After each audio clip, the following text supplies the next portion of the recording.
Centre में गूंजते रहे नारे। हाउस के गेट पर डटे रहे कर्मचारी। गहमा गहमी के माहौल में एमसीजी टॉप 5 नेताओं की हुई प्रेस वार्ता। Standing committee deputy chairman Vijender Yadav ने उठाए दिल्ली सरकार पर कई अहम सवाल।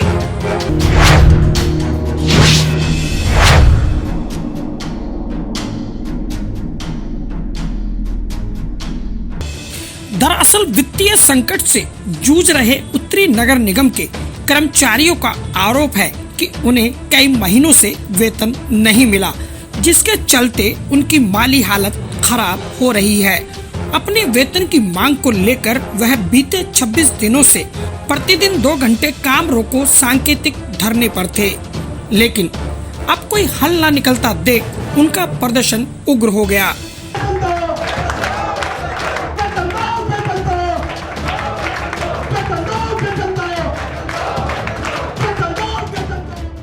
और उन्होंने सिविक सेंटर के 2nd फ्लोर पर अपने वेतन को लेकर जोरदार नारेबाजी की। इस विरोध को देखते हुए एमसीजी के टॉप 5 निगम नेताओं ने पहले मैराथन बैठक की और उसके बाद एक प्रेस वार्ता में इस सांकेतिक हड़ताल के खत्म होने की बात कही।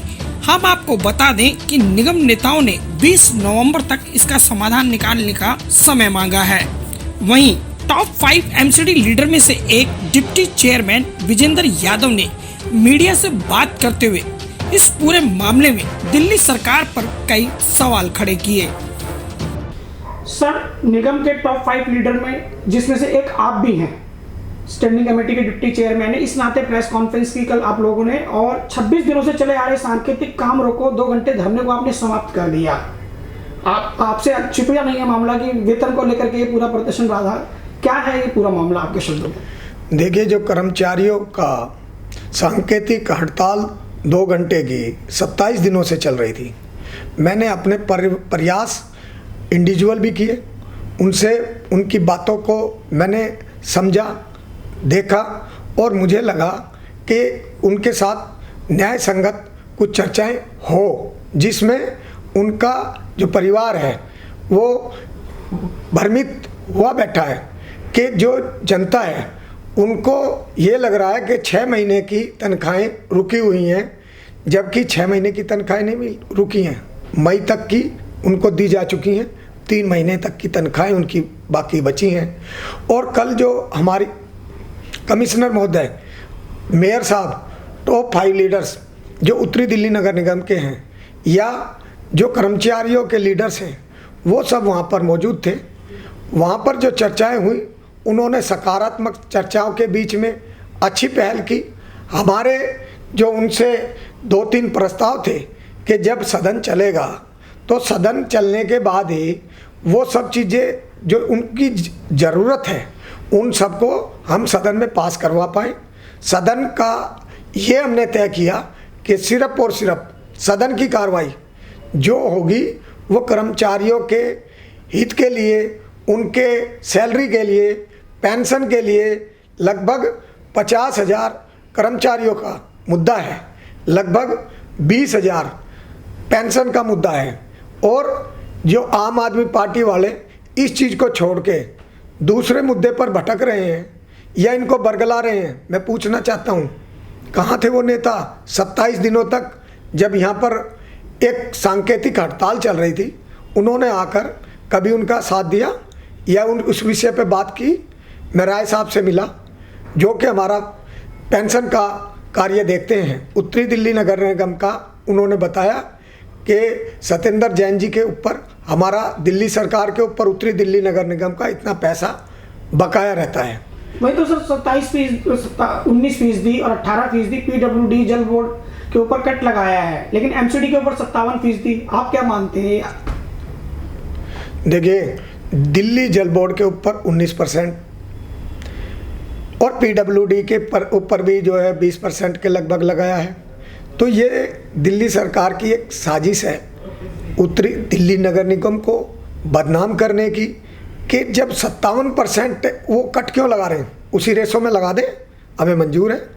लेकिन वो ऐसी राजनीति चल रहे हैं कि कर्मचारियों का जो मेहनतनामा है वो नहीं मिल रहा, और पूरा हिंदुस्तान, दिल्ली, उत्तरी दिल्ली नगर निगम देख रहा था कोरोना काल के समय, अगर कोई योद्धा रहा तो वो निगम के कर्मचारी रहे, जो सुबह उठने से पहले ही बेचारे झाड़ू लगाकर गलियों की सफाई करते थे, जो कूड़ा करकट होता था उसको ले जाकर वो वहाँ से, डर नहीं था उनके मन में, उनके मन में प्यार था, उनके मन में आशा थी, उनके मन में त्याग है कि भाई किसी तरह से उत्तरी दिल्ली नगर निगम, जिससे हमारी रोजी रोटी चल रही है और उत्तरी दिल्ली नगर निगम का नाम खराब ना हो, कहीं से ये कोई ना कह पाए कि उत्तरी दिल्ली नगर निगम के कर्मचारी ऐसे दौर के अंदर में छुप गए, डर गए, कहीं चले गए।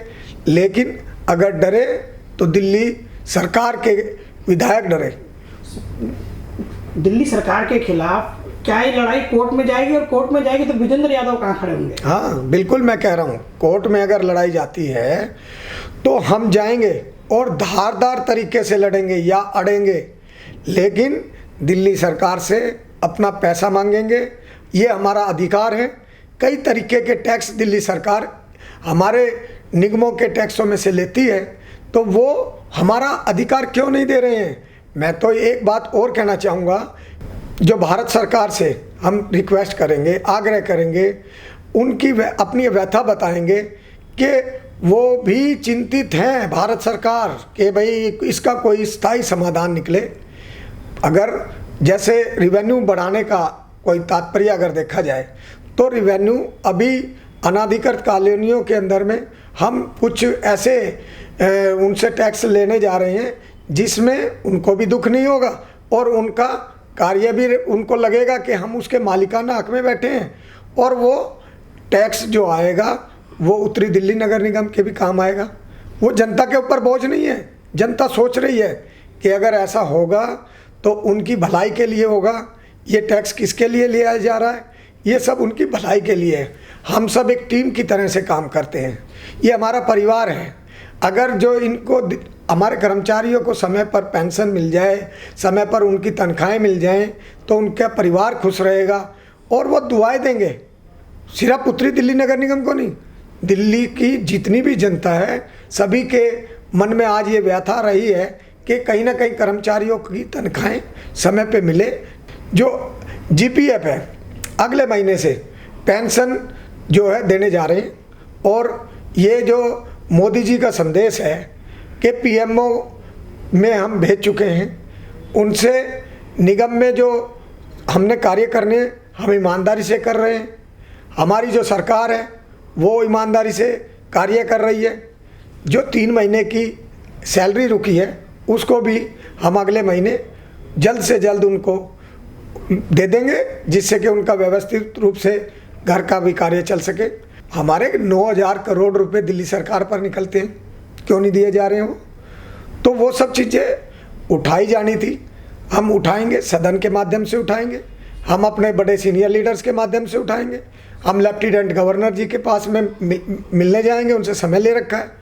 तो हम मिलकर एक काम करने जा रहे हैं जिससे कर्मचारियों की हमारे प्रति भी ये जिम्मेवारी बनती है कि उनका समय पर वेतन मिले, उनकी पेंशन मिले।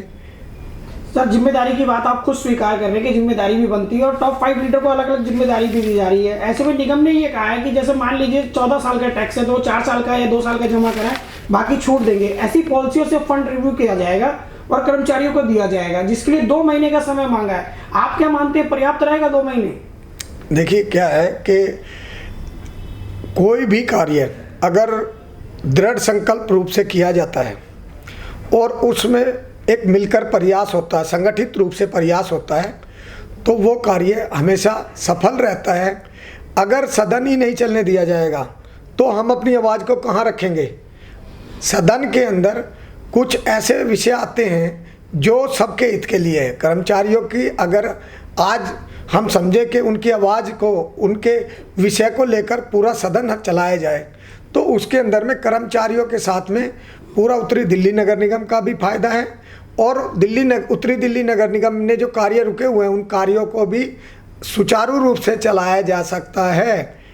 साथ में सर दिल्ली के मुखिया अरविंद केजरीवाल ये भी कह रहे हैं कि साउथ एमसीडी से नॉर्थ एमसीडी ले ले तो अपनी तनख्वाह दे सकती है, जो कर्जा दिया हुआ है। देखिए, ये जो ऐसा नहीं है, अगर वो बरगला रहे हैं ये सब बातें करके, उसका कारण ये है कि जब अगर साउथ दिल्ली की, मैं समझता हूँ कि जैसे आपकी पॉकेट में 100 रुपये हैं और आपसे कोई 200 रुपये मांगे तो आपकी भी कुछ व्यथा ऐसी हो जानी है जैसे उत्तरी दिल्ली नगर निगम की हो रही है।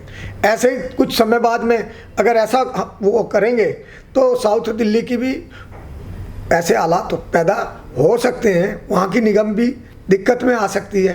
तो वो भी तो हमारी दिल्ली का हिस्सा है, हम क्यों उनसे ऐसा कुछ, ठीक है समय आएगा जब उनके पास, ऐसा नहीं है कि जो चीज़ जिसके पास होती है वो बाई नोटेड होती है, वो आती है वो देंगे, ऐसा नहीं है। दो भाई अगर एक के पास कम है ज़्यादा है, वो आपस में मिलके भी कार्य कर सकते हैं, ऐसा तो सुझाव है हमारी। तो ये एक कर्मचारियों के प्रति कैसे वो उनका सब कुछ समय से व्यवस्थित हो, उस पर हमारा कार्य करने का है और हम वो कार्य कर रहे हैं। विजेंद्र जी, मेरा आखिरी सवाल है कि मैं लंबे समय से आपको देख रहा हूँ, व्यापारी आंदोलन हो, केंद्र सरकार नहीं थी इस समय, आप तब से सक्रिय हैं, लेकिन इस बार आपके सामने जो सबसे बड़ी चुनौती होगी वो दिल्ली सरकार की 57% कट होगी। किस तरह आप सड़कों पर उतरेंगे, क्या रहेगा ये पूरा मामला? हाँ बिल्कुल सही है, ये जरूरी है। देखिए, अपना हक मांगने के लिए जहाँ हक ना मिले वहाँ लड़ाई होती है। महाभारत किस लिए हुई थी? इसीलिए हुई थी। अगर हक मांग लिया तो महाभारत है, महाभारत का हिस्सा नहीं बनना। हम लोग अपने हक के लिए, अपने हक को मांगने के लिए केजरीवाल जी के घर पर भी धरना प्रदर्शन करेंगे, वहाँ पर हम बैठेंगे, उनसे अपना हक मांगेंगे, जिससे उत्तरी दिल्ली नगर निगम का जो कार्य ठप होने की स्थिति में जा रहे हैं वो सुचारू रूप से चल पड़े। अगर दिल्ली सरकार उत्तरी दिल्ली नगर निगम का बड़े भाई का रूप बनकर उनका सहयोग करे तो उसमें नाम उनका भी हो रहा है, लेकिन उनकी संकीर्णतापूर्ण सोच देखिए, वो इस विषय को लेकर निगमों के पैसे को रोककर और इस तरीके की यहाँ पर हालात दिखा रही है जनता के अंदर कि निगमें भ्रष्टाचार है, व्याप्त है भ्रष्टाचार है यहाँ पर। लेकिन केजरीवाल जी, मैं आपके माध्यम से पूछना चाहता हूँ, क्या आप जो प्लेट है उसको पलट के पानी से डेंगू भगाने की प्रक्रिया दिखा रहे हो? क्या आप जो इतने विज्ञापन छपवा रहे हो, करोड़ों की रुपए की लागत आप लगा रहे हो, जिस दिन भी अखबार खोलते हैं तो उसमें पता चलता है कि पहला पेज आपका पूरा भरा हुआ है, दूसरे पेज पे आपका विज्ञापन है। कहाँ से आ रहा है ये पैसा? इस पैसे को आप जनता पे क्यों नहीं लगा रहे? कर्मचारियों की तनख्वाहें क्यों नहीं दिला रहे? ये जनता का जो है पैसा है, आपके घर का पैसा नहीं है। ये पैसा आपको जनता की भलाई के लिए, जो जनता का पैसा जनता को मिलना चाहिए। सर, न्यूज़ पोर्टल से बात करने के लिए धन्यवाद। Thank you.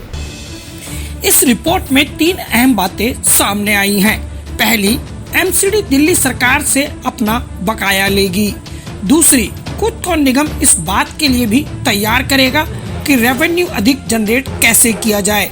इसके लिए कैंप लगाकर हाउस टैक्स जैसे टैक्सों को जमा करने पर जोर दिया जाएगा। तीसरा, एमसीडी खुद केंद्र सरकार से इस पूरे मामले में दखल की बात कहेगी। सूत्रों के हवाले से खबर है कि दिल्ली सरकार ने खुद के विभाग पीडब्ल्यूडी और जल बोर्ड पर क्रमशः 18 और 19% का कट लगाया है।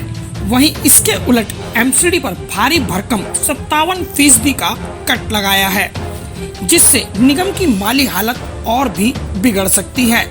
लेकिन डिप्टी चेयरमैन विजेंद्र यादव ने भरोसा दिलाया है कि वे सड़कों पर भी उतरेंगे और कानूनी लड़ाई भी लड़ेंगे, लेकिन कर्मचारियों की समस्या का हल जरूर निकालेंगे और दिल्ली सरकार को मनमानी नहीं करने देंगे। स्टैंडिंग कमेटी के डिप्टी चेयरमैन विजेंद्र यादव कर्मचारियों की मांगों को लेकर बेहद गंभीर हैं और उन्होंने इस बात को भी कहा है कि निगम के टॉप 5 नेताओं को अलग अलग व्यक्तिगत जिम्मेदारी भी दी जाएगी, जिससे समय रहते इन समस्याओं का हल निकाला जा सके। हम आपको बता दें कि आने वाले दिनों में दीपावली जैसे त्योहार हैं और वेतन न मिलने से दीपावली उनकी काली ना हो, इस बात की जिम्मेदारी हर निगम नेता उठाने की बात करते नजर आते हैं। नई दिल्ली सिविक सेंटर से न्यूज़ फोल्डर ब्यूरो रिपोर्ट।